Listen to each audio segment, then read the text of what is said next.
Hello and welcome back to Ion Radio. I am John and this is the Backseat Admiral.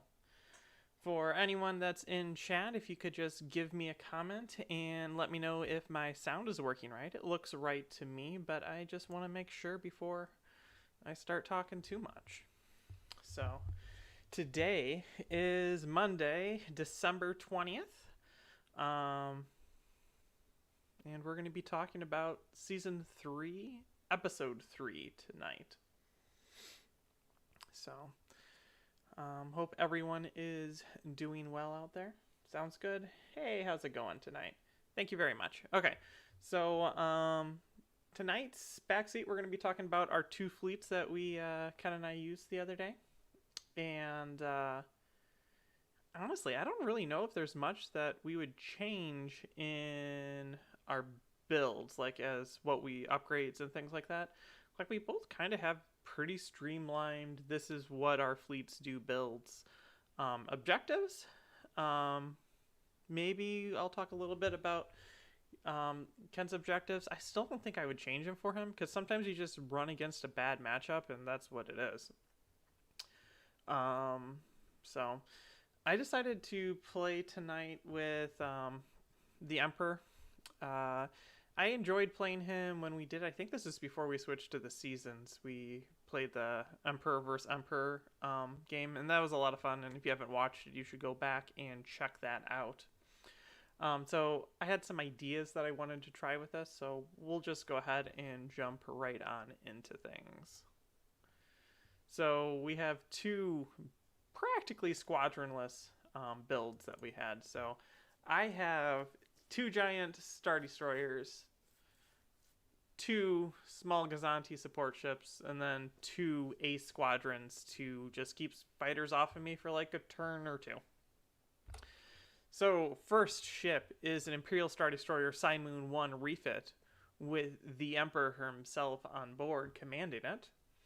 I have Intel Officer, Gunnery Teams, Link Turbo Laser Towers, and Spinal Armament. My next one's exactly the same, except it doesn't have the Emperor, so we'll just talk about all of them at once. So, the concept behind this was the Emperor's ability makes it so that your opponent spending a defense token discards it. And that's fine and dandy, but you need a reason to make that enemy want to spend that defense token. Like, it needs to be enough damage that they're like, oh, do I keep the token or do I spend it? Like, you want it so that they cannot afford to not spend it. And a Simoon has enough long-range firepower that almost on every single shot that you can take with it, it's going to be a question and a hard decision for that opponent, especially with Spinal. Like, Spinal's throwing 6 red dice at long range, and if you're using a concentrate fire, you're just bumping that up to 7. 7 dice at long range is no joke. And if you just roll kind of average, that should be like 5-ish damage plus a reroll with linked. So that's a lot of damage. That's enough damage that they may consider spending their brace out, even if it's getting rid of it. But that's not necessarily enough. Intel Officer added to this list just targets a different token then, so then they have no good choices. Most ships have 2 usable defense tokens. So if you really think about it, like an ISD, really you're only using 2 of the defense token types. You're using brace and redirects, and then last chance maybe use the contain. Other ships such as, like, well, if we flip over to the newer Clone Wars era factions, most of them only have 2 and a salvo. So if you look at Munificence or an Acclimator, it's got a brace, it has a redirect, and a salvo. So the Emperor says one of the 2 useful tokens is gone, and then Intel Officer says the other 2 of the useful tokens is gone. So both of the useful tokens are going to be discarded if they're used. And then go ahead and salvo me. I don't care if you're throwing like 1 or 2 dice at me. I'm going to kill you. And me taking incidental damage isn't going to bother me too much. So that was kind of my idea going into this. And even like ships such as like the smaller, littler ships, like even like a CR-90. That's only technically 2 different types of defense tokens. So Palpatine says, hey, no evades.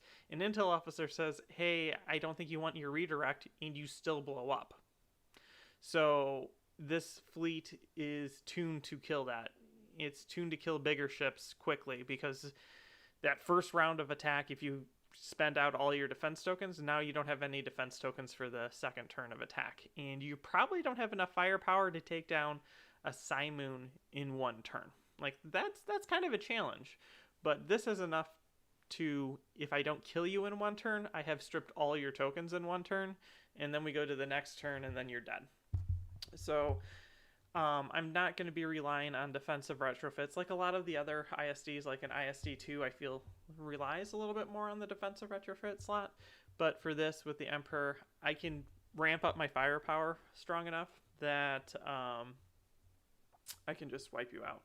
It also makes planning commands really easy. Like, first turn you throw down a nav, because why not? And then the rest of the game, pretty much, you can just do concentrate fires to try to trigger gunnery teams to be able to hit as many things as possible. And that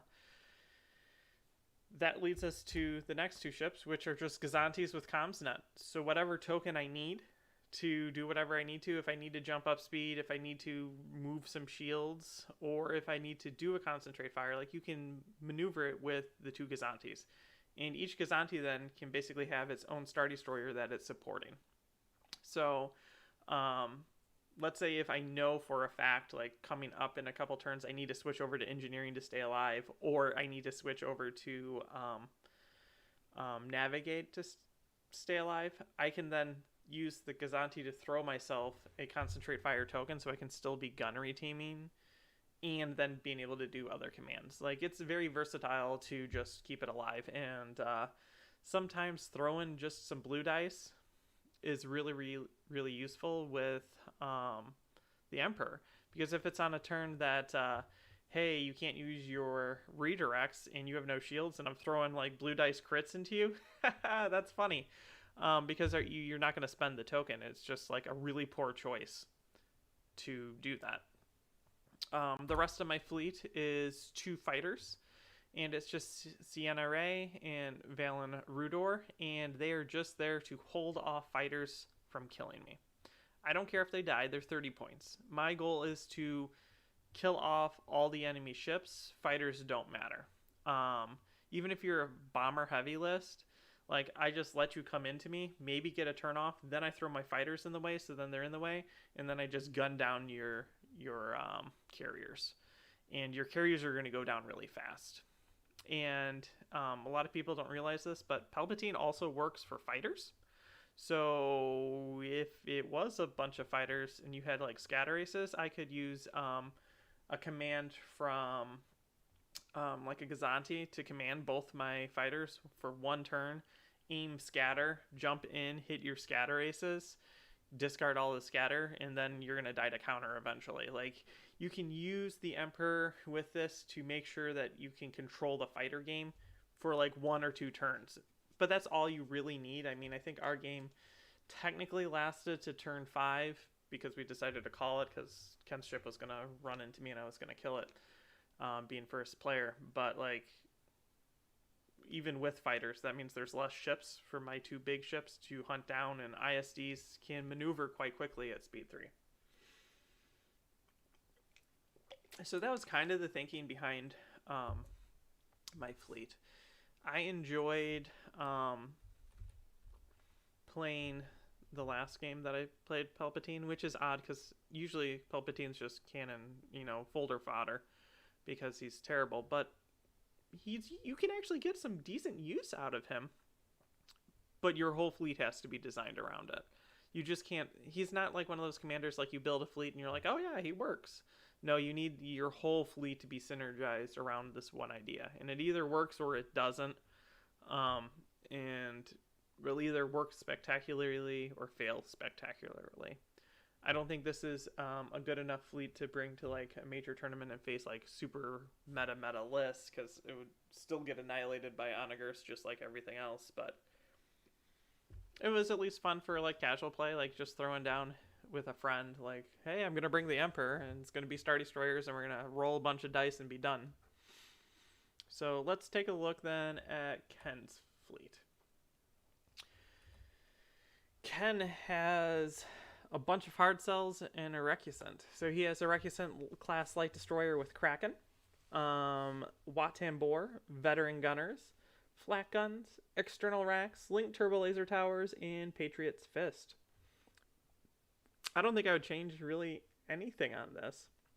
Maybe not Watambor, because Watambor with 3 engineering doesn't get as much of use, but you could pull some shields off of the hard cells if they're not already dead to try to keep your recusants alive. Veteran Gunners is actually a decent card here because of Patriot's Fist. And what you can do then at long range is you can roll in your red dice. And if they're absolute crap, you could then just Veteran Gunners all your red dice again. And then you could add Patriot's Fist in, because Patriot's Fist is guaranteed to be something useful. You either get an accuracy, hit, or crit. Like, there's no misses on it. So Veteran Gunners re-rolling stuff doesn't really hurt you. Flat Gun, I'm fine with this. Between the two recusants, one has red flak, which I wouldn't want flat guns for, and the other one has blue flak, which is this one. So difference between blue and black flak doesn't really matter. If I had that red die flak, I would keep it though, because of linked turbo laser towers, and I could hit it and re-roll it and have some options. But because I don't have any of those options with blue dice, there's no need to worry about what range your flak actually is, especially with just one dice. Like, it's an upgrade with that, and then it allows you to throw your black dice from the rear farther forward. So that works. External racks is a fine ordinance. A lot of times you want to try to stay at range with this ship, and if you do get in close, then you're just throwing more dice in. Linked turbo lasers is great for it. You can flak, you can reroll the red dice. Great. Patriot's Fist, you're not trying to gunnery teams or do anything special. Veteran Gunners is an exhaust, so this card synergizes quite well with that. And then the rest of the fleet has hard cell battle refits, and they all have reinforced blast doors. And dual turbo laser turrets. This is fine. I would have to check. I don't know. I don't think Ken had the points to upgrade all of the turbo lasers to linked. I would think linked would be better, just because linked is way better than dual. But sometimes points are just what's in the way. So reinforced blast doors works quite well with hard cells, especially for Ken, because a lot of times I'll leave them at 1 health for turns, and this would allow Ken to regenerate them. So there's nothing wrong with that. Dual turbo lasers, if you're just aiming the swarm of them straight forward, you're only going to be making 1 attack anyway. So re-rolling or adding a dice to replace a blank isn't bad. And it's actually a little bit less risky than re-rolling, because let's just say you roll your 3 dice in and you con fire in, and somehow they all come up hits. Linked turbo laser towers in this case does really nothing for you. Dual turbo laser towers allows you to roll and then take a die out that you don't want, which is cool. Kraken would allow you to just set a dice, and that's important, but you have to be at medium or close range with another ship, which is what makes the swarm a little bit useful. But it is what it is. No fighter cover, but you don't really need fighter cover. They are what's it called? They have decent, these hard cell battle refits. Blue and black for flak is pretty good, and if you fly into it, you could take then 4 rounds of blue-black against a fighter, which is kind of insane. This is where having linked turbo laser towers would be cool, because then you could like add in an additional 2 dice against one thing. So you could have like an A squad in between this like terrible flak range. Blue-black, black-black against it 4 times. That's 16 dice. Crazy. That would just eliminate most fighters. So yeah, that's the fleets. There's nothing really too crazy about it, and nothing I think either of us would really change. I think both of us would play this fleet again against a different list. or even the same list, honestly. Like, we both just enjoyed these two lists for what they were. There wasn't really a lot of thinking involved in either list because they're designed to do one thing, and it's just go in and blow up things quickly. So I would play it again. I think Ken would too. So there's not really any like real strategy, like, ooh, I would change this. Not like the last episode when I'm like, I would redo my whole list. So would Ken.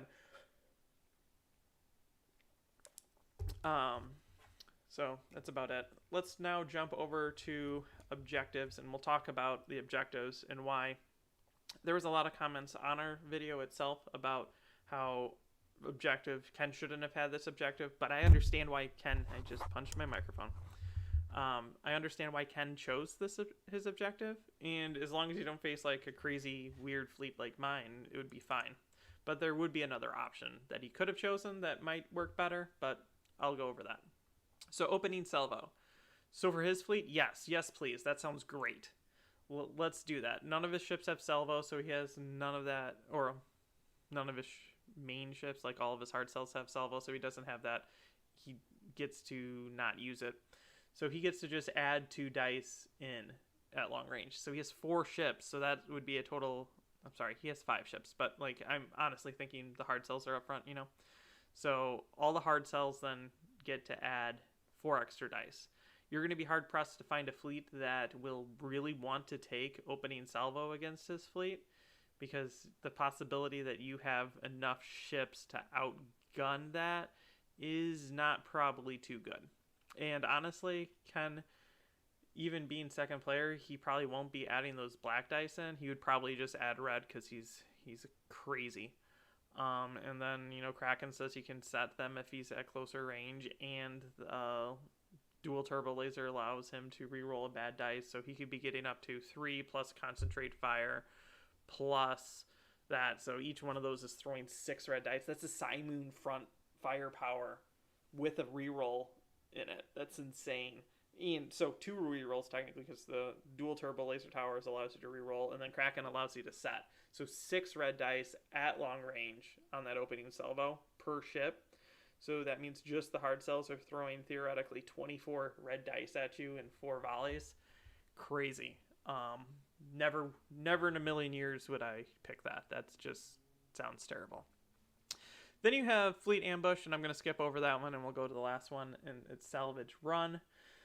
Salvage Run, you put out a total of 4 different tokens in the middle of the field, and that's where Ken wants to be anyway. So turn 1, he just moves in range, and then he collects all the tokens, so that will put you down 80 points pretty much right off the bat. And I don't want to start 80 points against a fleet that doesn't have squadrons that I'm pretty much then going to have to aim to table to try to win, because 80 points doesn't even, like, I would have to kill 3 of his hard cells really to gain enough points to counteract the salvage run without losing anything. Like, that's a pretty steep hill to try to climb up from the beginning. And he gets to control where the engagement happens and most of the thanks Windows, I do not want to install an update. Of course it does it while I'm live streaming. I don't want to have to do that. I don't want to give him an advantage. So Fleet Ambush. For most fleets, Fleet Ambush is either an all or nothing objective. It's either the opponent will never choose it, or the opponent's like, this sounds like a great time and I'm going to make it miserable for you. That's kind of the weakness of this card. If you're a fleet that it will hurt you to take it, it would hurt more than opening salvo, and it would hurt more than salvage run. Those 2 would be better choices. But if you're like a Radis fleet or a fleet like me that's like, cool, I will start closer to you and start shooting you on turn 1, that sounds like a blast, then Fleet Ambush is the automatic choice. And for me, it was the automatic choice because Ken's advantage is that range that he's at long range and I'm out of range, and then he can jump into my side. Me starting in the middle of the table and him still having to be in his deployment zone is a huge advantage for me, because I get to set up, shoot at him, and then I get to move from turn 1. And all I need to do is kill his ships. Like, there's no fighters, there's no nothing else. All I'm dedicated to doing is killing just the ships as fast as possible. And then as first player, I get to do that. My 2 Gazantes pretty much nerf any deployment and activation advantages he has. Because you look at my fleet and you're like, oh, it's 2 ships. But it's not. It's 4 activations. And 2 useful ships, 4 activations. And he has 5. So the activation disparity there isn't that high. And I can then wait that first turn to activate my ISDs last and have something in range, and then I get to jump the next turn immediately in again with my ISDs to try to kill something before it actually gets to activate. So that's kind of my thought process with this. Another option that would be a good option that you don't really see that much, which is kind of like you either are fine against it or you're not, is to take hyperspace assault. And the reason for that is Kraken wants a ship to be at medium close range. And hyperspace assault will allow you to take one of those hard cells, put it into hyperspace, allow them to move forward a little bit, and then hyperspace it in behind them. And now you have a ship at medium close range that's behind them with all your other ships coming forward.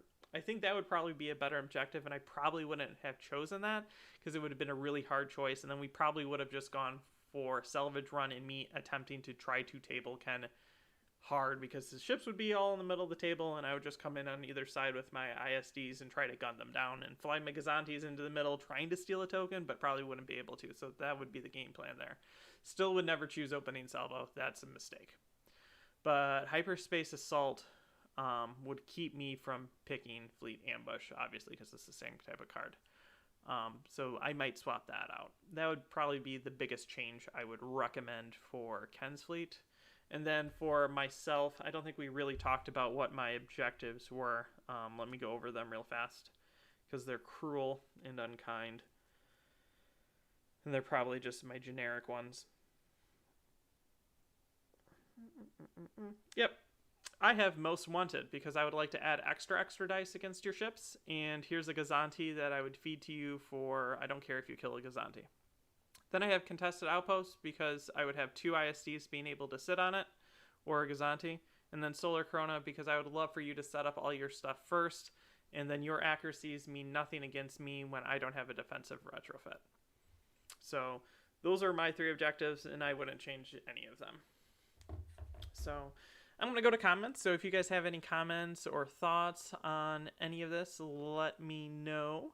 And then we're going to go down into fleet breakup and I'll kind of talk about how my strategy for placing my ships forward versus how Ken set up worked out. So if you have any comments, throw them in. Any thoughts, throw them in the comments. I know Ken's there and you could chit chat with him while I'm rambling. So let's switch over to that. Okay, so we have Sebastian, we have James, we have Ken, and we have Skull that are all in our chat hanging out with us tonight. It doesn't really look like anyone has asked any questions. Ken gave me some feedback on things that I was saying. The episode that I was referring to is episode 36. There can only be one. That's when Ken and I both play Palpatine to see if we could get either of him to work. I actually think I like this list better than I like the last list, which is kind of crazy. And then Ken also talked about his fleet building a little bit. He says that he was 1 point shy of putting LTTs on all 4 of the hard cells, which is frustrating, but that's kind of like the point of fleet building. If he really, really wanted them and he was only 1 point shy, then he could drop flak guns and it would just be totally fine because you really don't want anyone shooting your Recusant anyway. So salvoing doesn't matter as much. So without any real questions right now, I'm going to just jump right into how deployment worked and then how the game itself went out. Let's see. James posts, I'm so new to the game, I wouldn't know what to ask. That's fine. If you ever have any questions, though, feel free to ask on our videos or here when I'm doing the backseats. And if you haven't already, you should definitely check out our Discord. We have a lot of people that are new and experienced in the game and have different ideas on Armada and other things there that are always willing to help with like rules or fleet suggestions or just playing the game. Ken and I check it out. We're always on it. We're responding, but honestly, like, I don't really have to give much advice because most of the things that I would say, other people are saying, which is great for me, who works night shifts, and a lot of times the discussion happens during the day. But like the people already know what they're doing. Like it's great. We have a lot of very experienced people in our Discord. But welcome to the game. What faction do you normally enjoy playing or are trying to play right now, James? Hit that up and I'll talk about how deployment worked. Okay, so here's the deployment. So Fleet Ambush makes me deploy my odd activation ships into this center box here. And I'm just drop my Star Destroyers right there, right in the middle. And I put them just far forward enough that I'm outside of long range from Ken on deployment. Like he could not deploy far enough forward that he would be in range to shoot me. But I put myself there so that if he moved distance 1 forward, he would be in range of me shooting him. So that means he has to activate his ships, and I get to shoot them. Fun. That's the best dream when you want to shoot red dice at long range.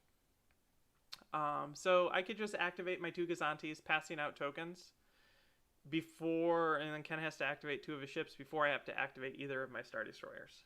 So looking at this setup, I knew that these 2 ships behind me are going to be a problem because I have to gun down his flagship and whatever's on that side of the table.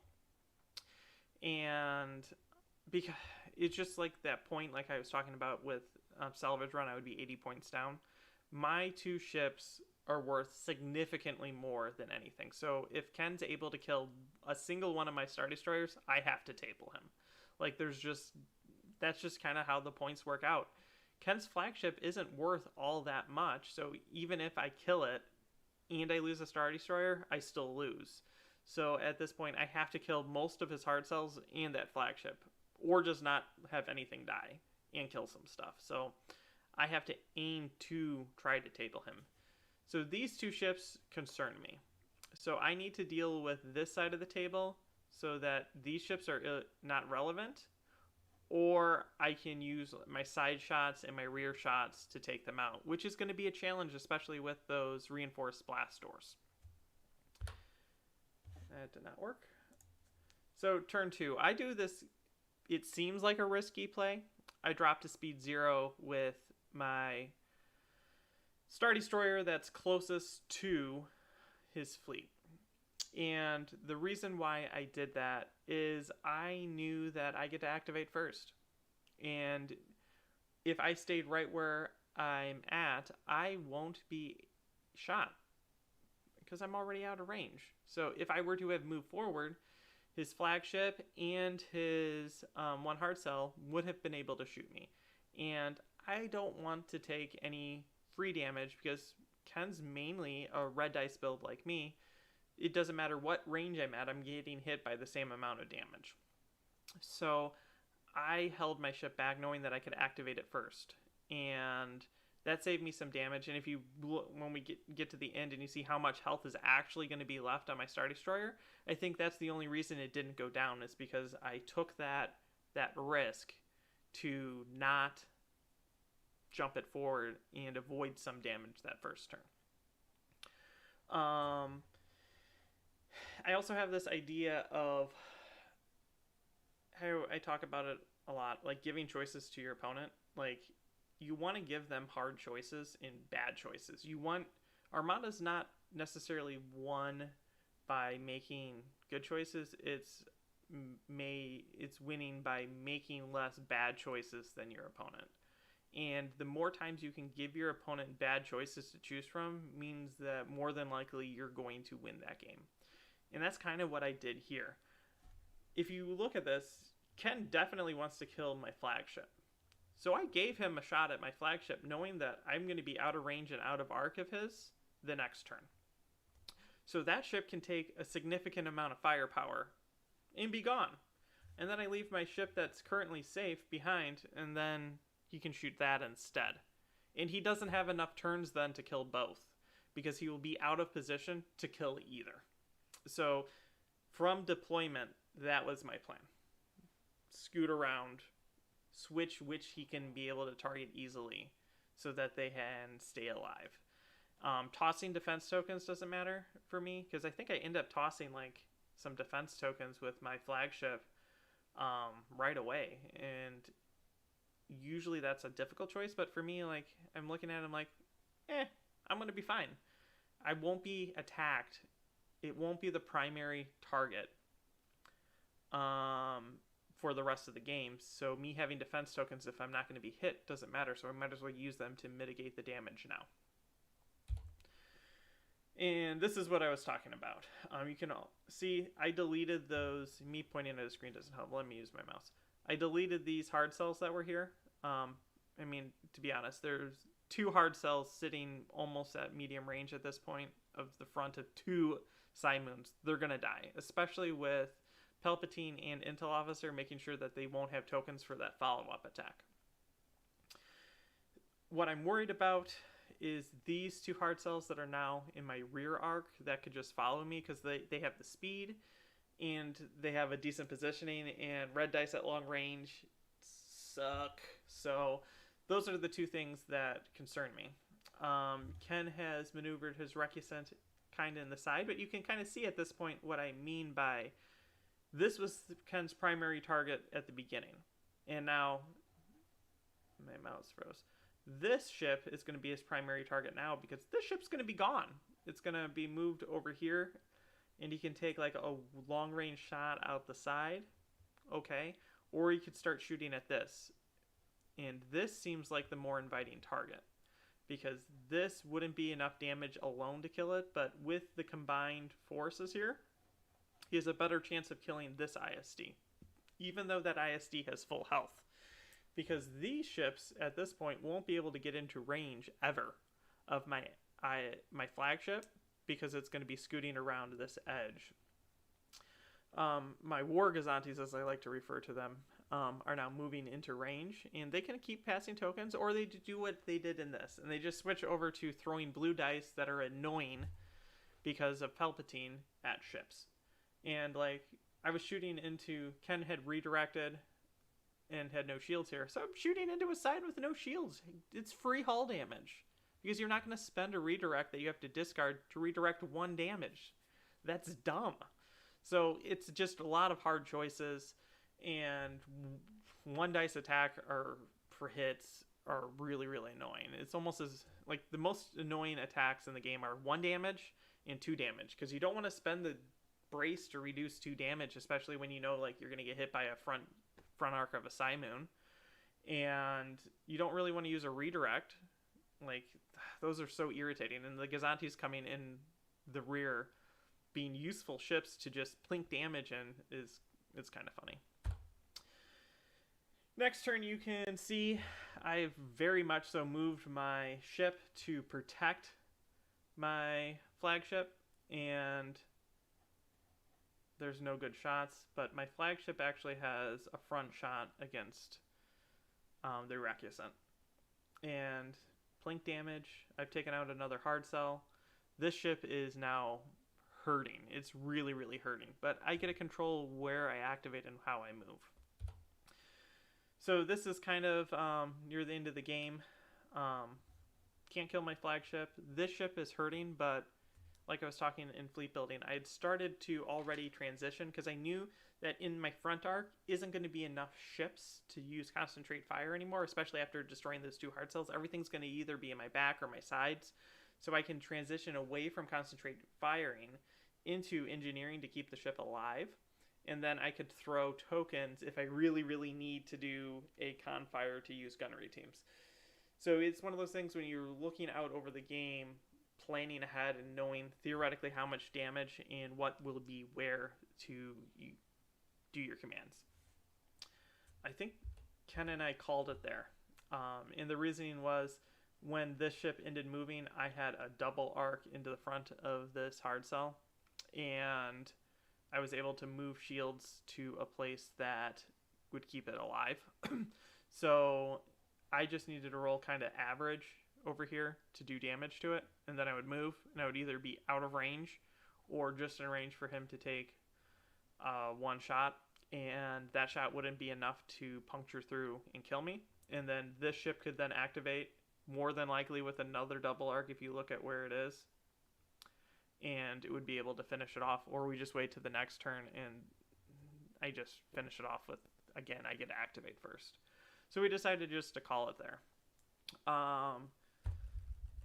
Let's jump back to deployment. Ken and I were talking about how he could have deployed differently. And one of the things he had said is he could take a hard cell from here and place it over here. And I agree, that could have been a better thing, because I was actually worried about the ships coming in from the side. But I don't know if it would necessarily have changed that much, because I personally think one Palpatine-powered Intel officer ISD can take out one Recusant pretty easily. So I would have just turned this guy this way, and he would have done his thing against one hard cell and one Recusant in its front arc.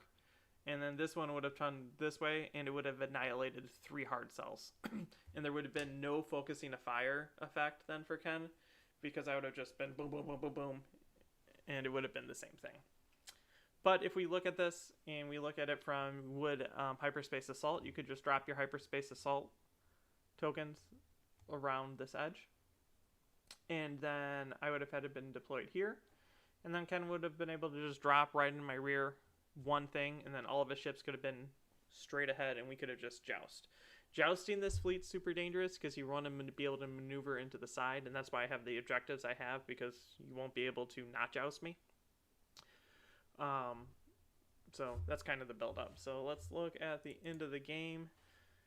It's just a table, and I managed to keep my Star Destroyer alive. Let me pull up that damage report. So remember what I said at the beginning? I dropped to speed 0 to keep from taking probably 1 round of fire from one hard cell and that Recusant. If I didn't do that, pretty much 100% this Simoon would have been dead. It ended the game with only 4 health. And if you think about the hard cell, 3 dice plus a confire should be 4 damage. And then the Recusant 4 dice plus a confire could be again 4 damage. I would be down defense tokens, and even if I braced on both of those, that would have been 2 chunks of 2 damage, which then would have killed this Star Destroyer. So me hedging my bets and dropping it to speed 0 is the reason why this game ended the way it did, because I should have lost that Star Destroyer then.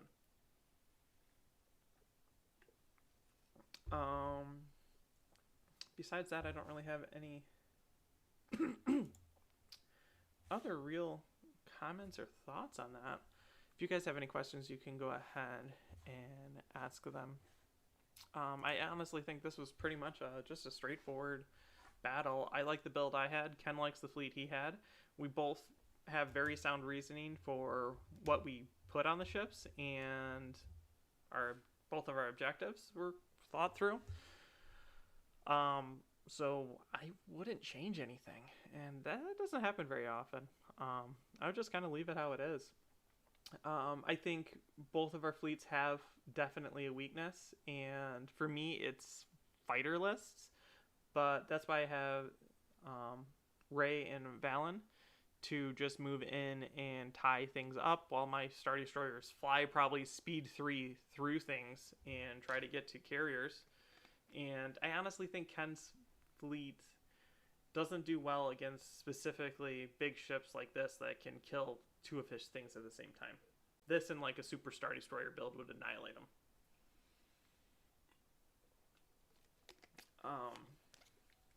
But sometimes that's just the way fleets work.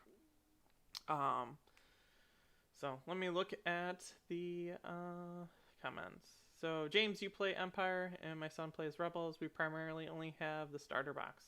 It's a good place to start. Yeah, that sounds like fun. I would switch back and forth between Rebels and Imperial. There's something about, like, I know this sounds stupid and Thrawn-ish, but like knowing how your opponent's ships work by playing them really helps you understand then how to beat them.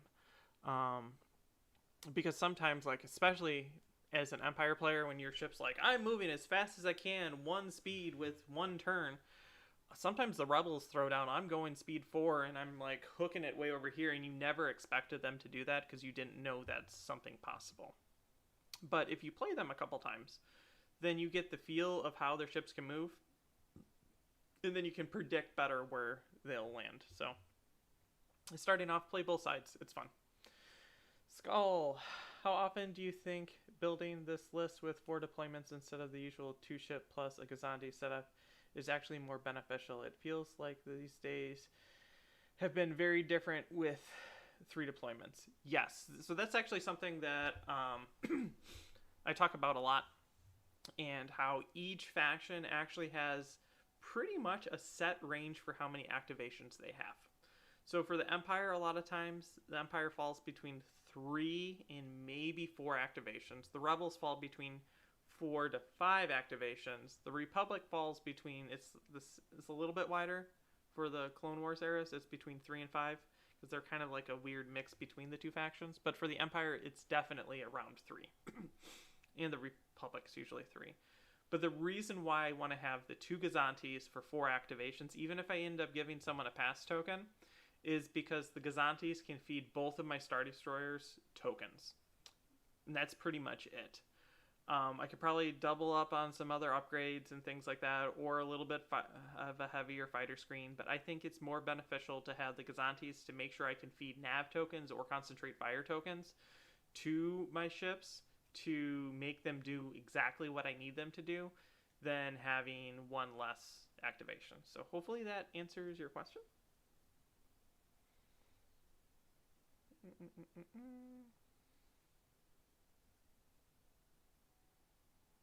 Yeah, yeah. It's one of those things, like when we draw matches, I think Ken and I this day we had like limited time, so we're just matching fleets up that pretty much had no squadrons, and these were like the 2 squadronless fleets that we had, so it was kind of like just the matchup that was made.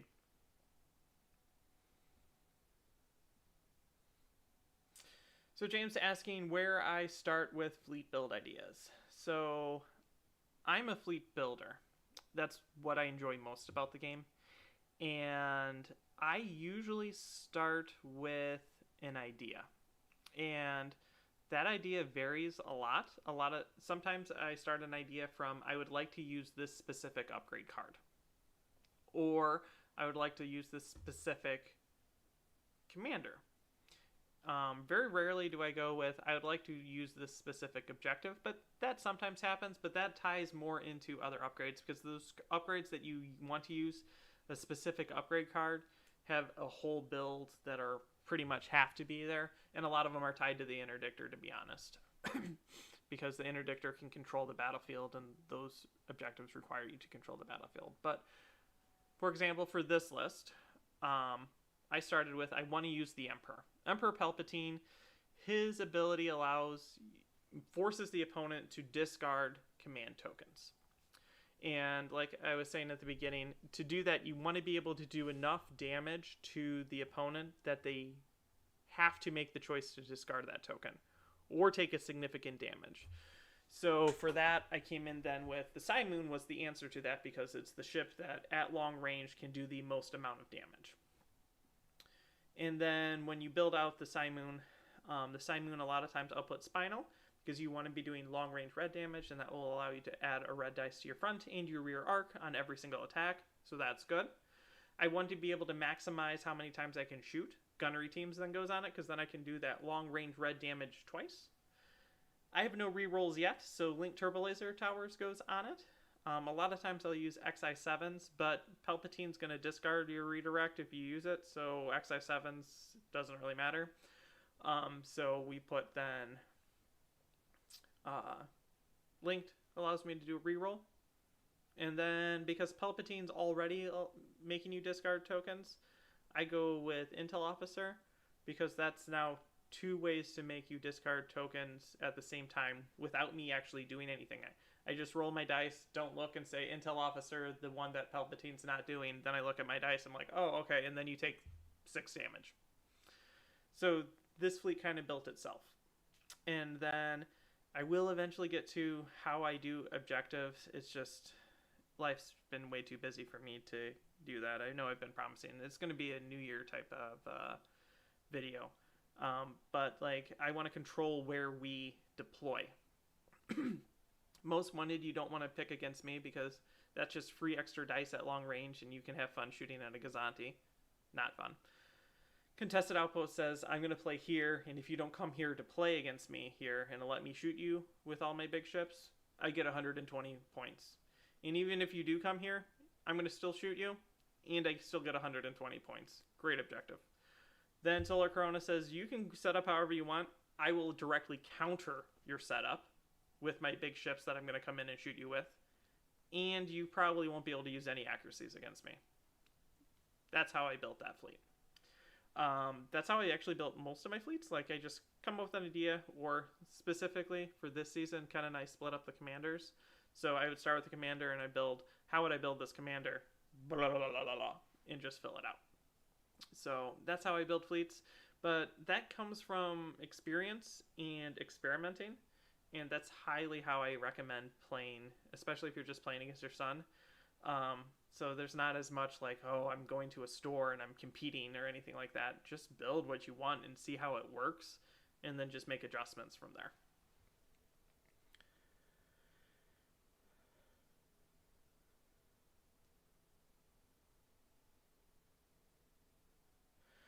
Patrick says, seems like Palpatine wants to engage as early as possible to inflict defense token deficits, which can be exploited later. Would it make sense to try to have a stronger chasing threat in your fleet? Yes. If I had another 100 points, Demolisher would 100% be in this fleet. But I don't. I thought it would be more beneficial to have 2 Simoons, because with gunnery teams, that's 4 attacks from 2 ships with Intel Officer against 2 ships, so I could probably kill out a large ship pretty much straight out in one turn between the 2 of them, so I wouldn't have to worry as much about chasing. But chasing, it becomes hard, because that's a lot of points then you're dedicating to having something in reserve when I want to be all upfront damage.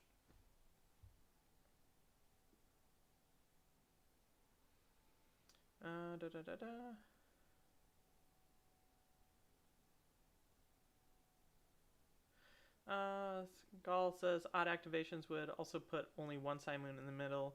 Was my perspective. Was wondering if having an even number of activations was to help avoid that. So it actually it would still put both my Simoons if I only had 1 Gazanti, because the first ship has to go into the middle, which would be a Simoon.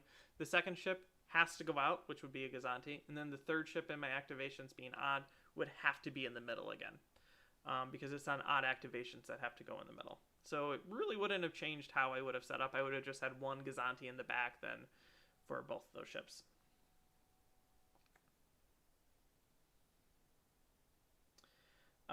When is the next Legion video coming out? Ken, do we have one that's in the works that's being edited? I honestly don't remember. Our lives have been like, woo, flipped upside down, both of us. So, I just moved, setting everything up, having a baby in like the next month and a half. So my life's all over the place. Ken just moved, so we're both crazy busy.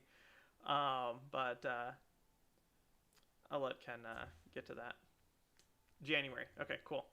So yes, our next Legion video is coming in January. So kind of exciting. I haven't had time to paint it together, but my order of that next wave of Legion CIS, because I love CIS for Legion, just came in. So I have a ton of things to paint up. I have the Persuader tanks to paint up. I have Spider Droids to paint. I have the Mag Guard, which I'm really excited. Actually, I'm excited to get all of those things on the table. And then I went crazy. I bought 3 tac droids because I'm going to have a generic one, and then I'm going to have the 2 name guys. I'm going to paint them differently, and they're going to look awesome. But I got a lot of painting to do. So hopefully over the next couple of weeks, I can get some of those painted. So then our next video will have some really cool new stuff. I'm actually hoping to get a Persuader painted up. I need to buy more paint, honestly. But that is in the works to have a whole bunch of other Legion stuff.